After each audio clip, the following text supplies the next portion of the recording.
हाथियों की ताकत रखने वाले महाबली भीम अपनी जान बचाकर क्यों भाग रहे थे? उनके पीछे खून का प्यासा वो आधा इंसान और आधा बाघ कौन था? कल्पना कीजिए मौत की एक ऐसी दौड़ जहां अगर भगवान हनुमान ने बीच में एक चमत्कार न किया होता तो महाभारत के युद्ध से पहले ही भीम का मांस नोच लिया जाता। कहानी तब की है जब बड़े भैया युधिष्ठिर राजसूय यज्ञ कर रहे थे।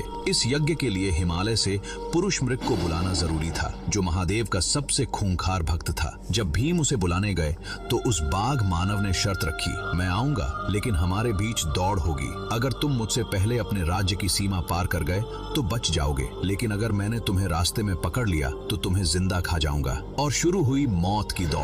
पुरुष मृग हवा से भी तेज दौड़ता था। कुछ ही पलों में उसके खूंखार पंजे भीम की गर्दन तक पहुंच गए। गदाधारी भीम की सांसें फूलने लगी। जब भीम को लगा कि अब उनका बचना नामुमकिन है और मौत निश्चित है, तब उस आखिरी पल में उन्होंने अपने बड़े भाई संकट मोचन हनुमान को याद किया। भीम की पुकार सुनते ही साक्षात हनुमान जी आसमान में प्रकट हुए। बजरंग बली जानते थे कि पुरुष मृग महादेव का अंधा भक्त है। जैसे ही वो राक्षस भीम को दबोचने वाला होता, हनुमान जी आसमान से ठीक उसके रास्ते में एक बेल पत्र गिरा देते। चमत्कार देखिए, उस बेल पत्र के गिरते ही वहां एक चमकता हुआ शिवलिंग प्रकट हो जाता। शिव का वो खूंखार भक्त अपनी दौड़ छोड़कर तुरंत वहीं रुक जाता और महादेव की पूजा करने लगता। इसी का फायदा उठाकर भीम आगे भाग निकलते। पूरे रास्ते हनुमान जी बेलपत्र गिराते रहे और भीम भागते रहे। जब भीम इंद्रप्रस्थ पहुंचे, उन्होंने महल के अंदर छलांग लगाई, लेकिन उनका एक पैर बाहर रह गया, जिसे पुरुष मृग ने पकड़ लिया। तब बड़े भैया युधिष्ठिर ने न्याय करते हुए कहा कि पुरुष मृग सिर्फ उस पैर का हिस्सा मांग सकता है